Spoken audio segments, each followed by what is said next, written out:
मेरे छात्र छात्राओं एवं मेरे स्नेही बंधुओं, आज के इस सत्र में क्या सही क्या गलत पर विचार करेंगे।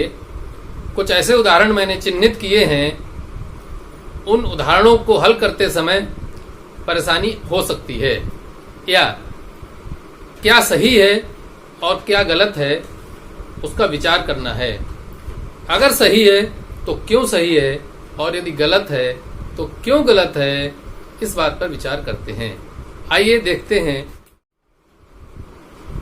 पहला उदाहरण है भवान कुत्र गच्छन्ति। भवान कुत्र गच्छन्ति, यहाँ पर इसका जो अर्थ बन रहा है वह क्या है? आप कहाँ जाते हैं। आप कहाँ जाते हैं। बंधुओं, हिंदी में जब हम बोलते हैं तो क्या कहते हैं? आप। एक वचन किसी एक व्यक्ति से कह रहे हैं आप, और साथ में क्या कहते हैं? कहाँ जाते हैं। तो वहां पर अंत में बहुवचन लग रहा है, लेकिन हम एक व्यक्ति से कह रहे हैं। अब आप कहेंगे हम एक से क्यों कह रहे हैं? इसलिए कह रहे हैं क्योंकि भवान का प्रयोग एक वचन में होता है। भवान शब्द का जो प्रयोग है पुंलिंग में एक वचन में होता है, अतः यह वाक्य एक वचन का है, अर्थात यहाँ पर जो कर्ता है वह एक वचन है। तो नियम है कि क्रिया का वचन और पुरुष, क्रिया का वचन और पुरुष कर्ता के अनुसार होता है। तो क्या ये क्रिया है? अर्थात यहाँ पर जो क्रिया है उसका पुरुष और वचन कहाँ से निर्धारित होगा? यहाँ से। भवान एक वचन का है तो क्रिया भी एक वचन की होगी।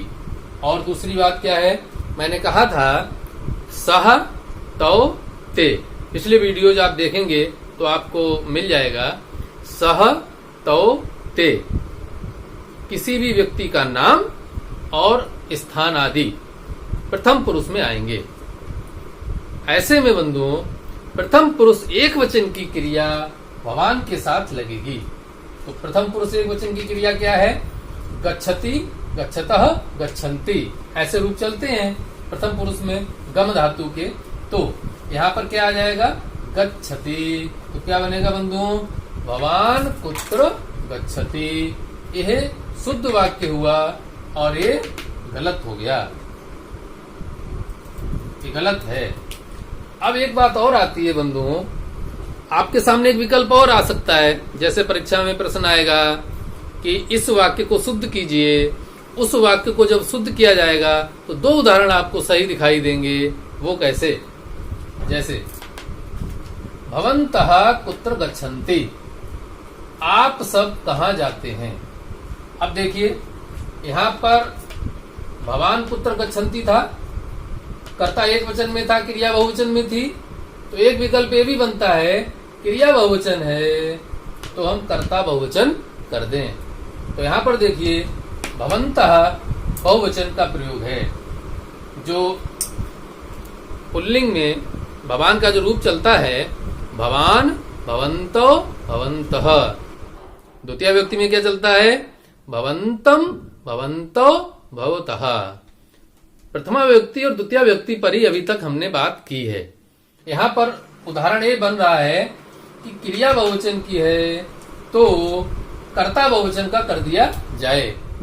ऐसी परिस्थिति में चूंकि वहां पर नियम है कि क्रिया कर्ता के अनुसार होगी, क्रिया के अनुसार कर्ता नहीं, अर्थात क्रिया के अनुसार हमें कर्ता नहीं बदलना है, हमको कर्ता के अनुसार क्रिया बदलनी है। तो बंधुओं, अपने अपने स्थान पर ये दोनों अनुवाद सही हैं। भवान कुत्र गच्छति ये भी सही है, भवन्तः कुत्र गच्छन्ति ये भी सही है। लेकिन इस उदाहरण को देखते हुए, इस प्रश्न के आधार पर जब आपसे शुद्ध कराया जाएगा तब कौन सा सही है?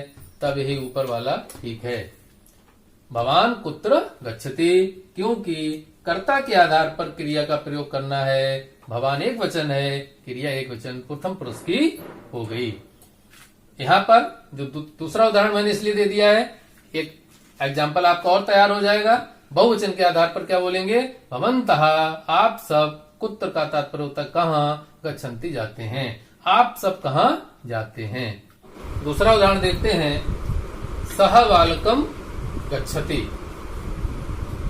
अब ऐसी कंडीशन में क्या करेंगे, मैंने नियम बताया था पहले कि कर्ता में प्रथमा व्यक्ति और कर्म में द्वितीय व्यक्ति होती है। क्रिया कर्ता के अनुसार चलती है।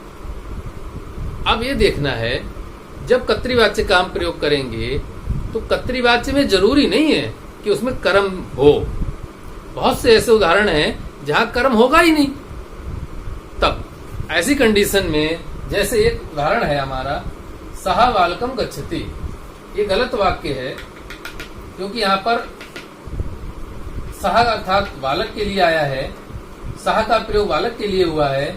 सह में प्रथम व्यक्ति एक वचन है और तो बालक में भी प्रथम व्यक्ति एक वचन होगा क्योंकि इसी का विशेषण है। तो सह बालका गच्छति हिंदी क्या है, वह बालक जाता है। वह बालक जाता है, यहाँ पर कर्म है ही नहीं। अगर हम यहाँ पर बालक को कर्म मान रहे हैं तो गलत हो जाएगा। बालक कर्म नहीं है, यहाँ पर बालक और सह एक ही व्यक्ति है। सह बालकः, वह बालक गच्छति जाता है। यहाँ पर वह कहाँ जा रहा है, कर्म नहीं है।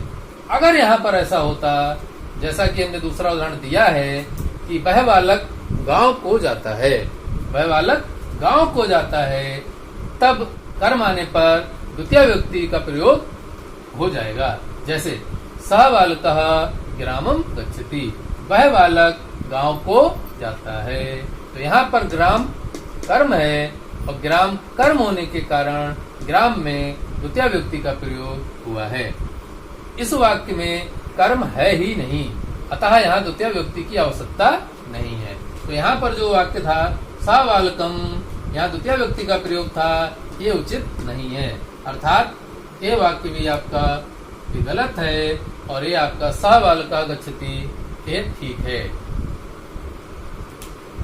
दूसरा उदाहरण मैंने यहाँ पर इसलिए दिया है, इस तरीके से भी गलती हो सकती है। कैसे, सह बालकः ग्रामः गच्छति, वह बालक गांव जाता है, वह बालक गांव जाता है। बंधु एक बात आपको ध्यान रखनी है, हिंदी में देखिए हम क्या करें, वह बालक गांव जाता है। यहाँ पर थोड़ा सुधार कर लीजिए। कैसे, वह बालक गांव को जाता है। जब हम को का प्रयोग करेंगे तो हमको दिखाई दे जाएगा कि को आने पर द्वितीय व्यक्ति का प्रयोग होगा, क्योंकि कर्म में द्वितीय व्यक्ति होती है और कर्म का जो चिन्ह है को होता है। आपने पढ़ा होगा, नहीं तो मैं आगे किसी दिन पढ़ाऊंगा। कर्ता ने कर्म को, तो कर्ता के साथ ने और कर्म के साथ को कारक चिन्ह का प्रयोग होता है। यहाँ पर वह बालक गांव जाता है, यहाँ पर को छिपा हुआ है, तो हम यहाँ पर को ध्यान में लाएंगे और अनुवाद बनाएंगे। वह बालक तो प्रथम व्यक्ति में हो जाएगा और ग्राम में द्वितीय व्यक्ति का प्रयोग होगा। यहाँ पर ग्राम में प्रथम व्यक्ति लगी हुई है, यहाँ पर ग्राम में त्रुटि है। ग्राम में प्रथम व्यक्ति यहाँ पर है, जबकि कर्म में द्वितीय व्यक्ति होती है, अतः ग्रामम पद आएगा। सह बालका ग्रामम गच्छति, सह बालका ग्रामम गच्छति, ये वाक्य आपका सही हो जाएगा। इस उदाहरण में देखिए बंधु, छात्र विद्यालयः गच्छन्ति, छात्र विद्यालय जाते हैं, छात्र विद्यालय जाते हैं। तो यहाँ पर हमको पहले गलती चयन करनी है कि कहाँ पर त्रुटि है। एक तो छात्र एक वचन है, तो क्रिया एक वचन की होनी चाहिए, सही हो जाएगा। छात्र गच्छति, तो छात्र गच्छति। दूसरी बात क्या देखनी है, क्या कर्म में द्वितीय व्यक्ति का प्रयोग हुआ है या नहीं हुआ है। तो देखिए यहाँ पर कर्म में प्रथम व्यक्ति का प्रयोग है, विद्यालय, और कर्म में कौन सी व्यक्ति होनी चाहिए, द्वितीय व्यक्ति होनी चाहिए। तो क्या कहा जाएगा, विद्यालयम। शुद्ध क्या होगा, छात्र विद्यालयम गच्छति, छात्र विद्यालय को जाता है। तो ये वाक्य ठीक हो जाएगा और ये वाक्य आपका गलत हो गया। तो यहाँ पर कहाँ पर त्रुटि थी, यहाँ पर आपकी त्रुटि थी एक तो विद्यालय और एक गच्छन्ति। अब आपको ध्यान रखना है, कर्ता के अनुसार क्रिया चलानी है, तो छात्र एक वचन है, क्रिया एक वचन की होगी। विद्यालय कर्म है, तो कर्म में द्वितीय व्यक्ति होगी। अन्य उदाहरण देखिए, मैंने तुरंत एक दूसरा उदाहरण लिया है जहां पर आपको दिखाई देगा यह प्रथम व्यक्ति का प्रयोग कैसे हुआ। देखिए, विद्यालयम तत्र अस्ति, विद्यालय वहां है। इस उदाहरण में क्या देखना है, देखिए यहाँ पर विद्यालय वहां है, यहाँ पर विद्यालय कर्म नहीं है, विद्यालय कर्म नहीं है, अतः यहाँ पर द्वितीय व्यक्ति का प्रयोग नहीं होना। यहाँ विद्यालय में प्रथम व्यक्ति का प्रयोग होना है। तो क्या वाक्य है, विद्यालयम तत्र अस्ति, विद्यालय वहां है। ऐसी परिस्थिति में देखिए, जो यहाँ पर विद्यालय है द्वितीय व्यक्ति का प्रयोग है, जो कि गलत है, और यहाँ पर विद्यालय प्रथम व्यक्ति का प्रयोग है, ये वाक्य ठीक है, और ये आपका गलत हो गया। कहाँ पर गलती है, विद्यालयम। अगला उदाहरण देखते हैं बंधुओं, भवती फलः खादन्ति, भवती फलः खादन्ति। भवती का जो प्रयोग है स्त्रीलिंग में मैंने बताया था, भवती आप स्त्रीलिंग के लिए और भवान आप पुल्लिंग के लिए। ये उदाहरण भवती स्त्रीलिंग के लिए आया है, भवती आप फल खाती हैं, आप फल खाती हैं। तो यहाँ पर देखिए, मैंने अभी कहा था जहां पर कर्म हो वहां पर को कभी कभी आप बोलते नहीं हैं, वहां पर समझ लेना चाहिए, ध्यान रखना चाहिए। अगर को नहीं है तो भी हमको को ध्यान में रखते हुए अपना संस्कृत में अनुवाद बनाना है।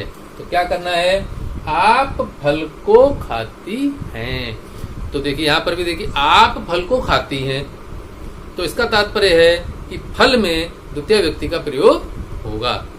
अब एक बात और मैंने आपको बताई थी, फल पत्र नपुंसक लिंग के शब्द हैं, और नपुंसक लिंग के जो रूप चलते हैं वो प्रथम व्यक्ति और द्वितीय व्यक्ति में समान होते हैं। जैसे फलम फले फलानी, द्वितीय व्यक्ति में फलम फले फलानी, प्रथम व्यक्ति और द्वितीय व्यक्ति में समान होते हैं। ऐसी परिस्थिति में आपको परेशानी नहीं होगी, क्योंकि वहां पर भवती फलः खादन्ति, ये तो रूप ही गलत है, ना तो ये प्रथम व्यक्ति में होता है और ना ऐसा द्वितीय व्यक्ति में होता है। तो प्रथम व्यक्ति और द्वितीय व्यक्ति में कहीं पर भी ऐसा नहीं है, गलत है, तो हो जाएगा भवती फलम, भवती फलम, आप फल को। अब देखिए, भवती एक वचन है तो कर्ता एक वचन हुआ, और कर्ता एक वचन है तो क्रिया एक वचन प्रथम पुरुष की होगी। आप फल को खाती हैं तो भवती फलम एक वचन में हो जाएगा खादती, भवती फलम खादती, आप फल को खाती हैं। तो हिंदी में हम बोल जरूर रहे हैं कि खाती हैं, लेकिन वो एक वचन है, बहुवचन का प्रयोग नहीं है। क्यों नहीं है, कैसे पता चलेगा एक वचन है, भवती से। भवती से आपको पता चलेगा कि भवती एक वचन में होता है, और भवती का जो बहुवचन है वह भवत्यः, मैंने यहाँ पर लिख दिया है, भवती एक वचन में होता है और भवत्यः बहुवचन में होता है। और एक उदाहरण भी मैंने यहाँ पर दे दिया है, क्या, भवत्यः फलम खादन्ति, आप सब फल को खाती हैं। अब अगले उदाहरण पर चलते हैं बंधुओं। नृपः राज्यस्य रक्षति, नृपः का अर्थ होता है राजा, राज्यस्य का अर्थ है राज्य का रक्षा करता है, राजा राज्य की रक्षा करता है। अब राजा राज्य की रक्षा करता है, ये वाक्य बिल्कुल ठीक लग रहा है। नृपः राज्यस्य रक्षति, राजा राज्य की रक्षा करता है। तो का, की और के का जो चिन्ह है षष्ठी व्यक्ति में आता है, संबंध कारक होता है। तो षष्ठी व्यक्ति में इसका प्रयोग होता है का, की, के का। अब यहाँ पर ये देखना है कि नृपः राज्यस्य रक्षति, यहाँ पर गलती क्या है। तो बंधुओं, यहाँ पर गलती यही हुई है, त्रुटि है, यहाँ पर राजस्य नहीं हो सकता। क्यों, क्योंकि यहाँ पर संबंध नहीं है। संबंध कैसे होता है, संबंध होता है देवदत्तस्य गृहम, देवदत्त का घर, रमायाः पुस्तकम, रमा की पुस्तक, बालकस्य पिता, बालक का पिता। समझ रहे हैं मैं क्या कहना चाह रहा हूं कि संबंध कब होता है? जैसे मेरा घर, तो आप कहेंगे मेरा और घर का संबंध है। या पुस्तक का नाम, तो पुस्तक और उसका नाम से उससे संबंध है। या ऐसे कह सकते हैं उसका घर, उसका घर। या राम का घर, तो राम का घर, तो राम और घर में मध्य में क आ रहा है, क के द्वारा राम को और घर को जोड़ा जा रहा है, वहां पर संबंध है। लेकिन यहां पर संबंध नहीं है। देखिए, नृपः राज्यस्य रक्षति, राजा राज्य की रक्षा करता है। यहाँ पर ऐसा नहीं है राजा का राज्य, ये अर्थ नहीं है। राजा का राज्य नहीं है, राजा राज्य की रक्षा करता है। तो यहाँ पर राज्य की उसका संबंध यहाँ पर दर्शाया नहीं गया है। अगर ऐसा होता बंधुओं, राजा राज्य की लक्ष्मी की रक्षा करता है, तो राज्य की लक्ष्मी, ऐसी परिस्थिति में राज्य और लक्ष्मी का संबंध हो जाता। लेकिन अभी ऐसी परिस्थिति में यहाँ पर संबंध नहीं है, और संबंध ना होने के कारण यहाँ पर षष्ठी व्यक्ति का प्रयोग नहीं होगा। यहाँ त्रुटि है, नृपः राज्यम रक्षति, ऐसा वाक्य बनेगा। नृपः राज्यम रक्षति, ये शुद्ध है। इसी प्रकार अगला उदाहरण देखते हैं। प्रथमा पाठ स्मृति, प्रथम पाठ याद करता है। अब यहाँ पर भी वही बात आ रही है, समस्या एक ही आ रही है बार बार। प्रथम पाठ स्मरण करता है, प्रथम पाठ का स्मरण करता है, या प्रथम, और यहाँ पर अगर हम सही रूप में इसको बोलेंगे तो क्या होगा? प्रथम पाठ को स्मरण करता है, प्रथम पाठ को स्मरण करता है। ऐसी परिस्थिति में को अर्थात द्वितीय व्यक्ति का प्रयोग होना चाहिए। और यहाँ पर क्या है? प्रथमः पाठ, यहाँ प्रथमा व्यक्ति है, होना चाहिए द्वितीय विभक्ति, क्योंकि पाठ शब्द पुल्लिंग का है। प्रथमा व्यक्ति में पाठा होता है, द्वितीय व्यक्ति में पाठम होगा, एक वचन में। तो ऐसी परिस्थिति में बंधु प्रथमम पाठम स्मरति, प्रथमम पाठम स्मरति, प्रथम पाठ को स्मरण करता है। तो ये शुद्ध है। प्रथमम पाठम स्मरति, प्रथम पाठ को स्मरण करता है। यहाँ पर एक, आप जो लोग संस्कृत के हैं और जिन्होंने नियम पढ़े हैं, उनको याद आ रहा होगा कि स्मृति धातु के योग में षष्ठी व्यक्ति का प्रयोग होता है, ऐसा पढ़ा है। अधिगर्थ दय साम कर्मणि सूत्र है। यहाँ पर मुझे बताना है, यदि स्मृति धातु का प्रयोग साधारण रूप से किया गया है, खेद की बात नहीं है, यदि स्मृति धातु के प्रयोग में खेद प्रकट नहीं हो रहा है, तो षष्ठी व्यक्ति का प्रयोग नहीं होगा। अतः जो उदाहरण आप पढ़े थे या लिखा मिलता है, मातु स्मृति, माता को स्मरण करता है, वहां पर माता में षष्ठी व्यक्ति होकर मातु हुआ है। लेकिन यहाँ पर प्रथमम पाठम स्मृति, प्रथमम पाठम में द्वितीय व्यक्ति एकवचन का प्रयोग मैंने किया है। आप समझ सकते हैं कैसे? जैसे कोई माता को स्मरण कर रहा है, तो माता के लिए उसके हृदय के उद्गार, उसके हृदय की भावना माता से जुड़ी हुई है, और खेद के साथ कह रहा है, स्मरण कर रहा है माता को, वहां पर खेद प्रकट हो रहा है। अब कोई बालक पाठ को याद कर रहा है, स्मरण कर रहा है, तो पाठ को स्मरण कर रहा है, उसमें कोई खेद की बात तो है नहीं। तो ऐसी परिस्थिति में सामान्य वाक्य है, और सामान्य साधारण वाक्य अगर स्मृति धातु का है, तो वहां पर षष्ठी का प्रयोजन नहीं है। तो प्रथमा पाठा स्मृति, यहाँ पर त्रुटि थी प्रथमा में और पाठा में। तो पाठम द्वितीय व्यक्ति का प्रयोग हो गया, सही है। और चूंकि पाठ के लिए ही प्रथम शब्द का प्रयोग हुआ है, तो प्रथम इसका विशेषण है, तो प्रथम में भी द्वितीय व्यक्ति का प्रयोग होगा। तो दोनों में प्रथमा व्यक्ति का प्रयोग होकर प्रथमम पाठम स्मृति शुद्ध वाक्य निकल कर आएगा। इसी प्रकार अगला उदाहरण देखते हैं। स्वामी, स्वामी यहाँ विसर्ग है, ईश्वरम नमति, स्वामी ईश्वर को नमस्कार करता है, स्वामी ईश्वर को नमस्कार करता है। अब यहाँ पर अन्य कोई त्रुटि नहीं है, एक ही त्रुटि है, कि स्वामी में विसर्ग नहीं होगा। प्रथम व्यक्ति एकवचन में स्वामी, प्रथम व्यक्ति एकवचन में स्वामी में विसर्ग नहीं होगा और इस तरीके से लिखा जाएगा, स्वामी ईश्वरम नमति। स्वामी ईश्वर को नमस्कार करता है। ये वाक्य शुद्ध है और यहाँ पर त्रुटि है। अगला उदाहरण भी मैंने लिया है। क्या लिया है? ईश्वरम सर्वत्र अस्ति। क्या उदाहरण है बंधुओं? ईश्वरम सर्वत्र अस्ति। ईश्वर सर्वत्र है। अब इसमें क्या गलती है? इसमें भी त्रुटि है। क्या?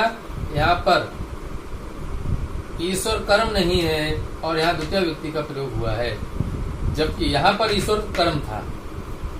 स्वामी ईश्वर को नमस्कार करता है, तो यहाँ पर क्या था बंधुओं? यहाँ पर था कर्म, कर्म था, यहाँ पर द्वितीय व्यक्ति का प्रयोग हुआ था। यहाँ द्वितीय व्यक्ति का प्रश्न ही नहीं उठता। तो ईश्वरम सर्वत्र अस्ति, ईश्वर सर्वत्र है, ये वाक्य गलत है, क्योंकि यहाँ ईश्वरम द्वितीय व्यक्ति एक वचन में प्रयोग हुआ है, जिसकी आवश्यकता नहीं है। तो क्या हो जाएगा? प्रथम व्यक्ति एक वचन में, प्रथम व्यक्ति एक वचन में प्रयोग होगा ईश्वरः सर्वत्र अस्ति, ईश्वर सर्वत्र है।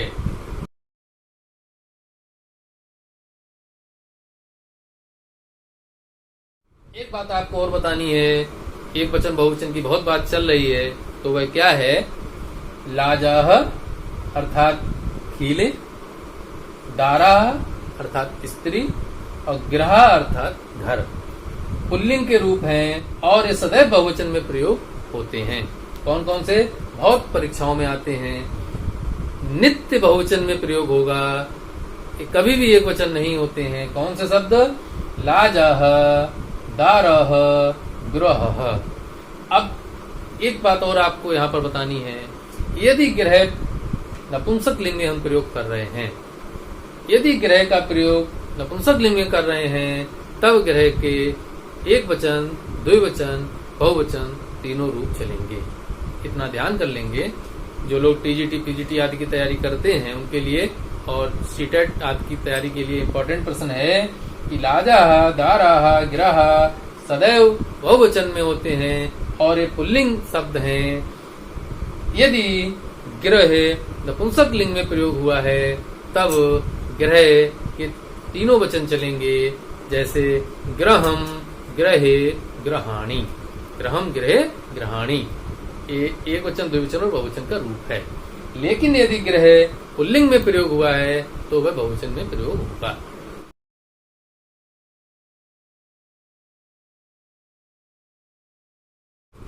तो बंधुओं, यह जो सत्र था, क्या सही क्या गलत, कुछ बातें मैंने ऐसी यहाँ पर चिन्हित की थी जो आपको बतानी थी, क्योंकि ऐसी परिस्थितियां आने पर कौन सा वाक्य सही होगा आप सही रूप से कर सकें।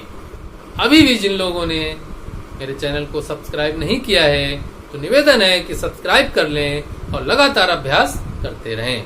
मैंने कुछ उदाहरण आपको दिए हैं, जिनको अभ्यास करना है आपको, उनको अभ्यास करिए। और यदि कोई त्रुटि बनती है, कोई परेशानी आती है, तो आप मुझे बताइए, मैं उसका समाधान करने का प्रयास करूंगा। ठीक है बंधुओं, धन्यवाद। नमस्ते जमाम।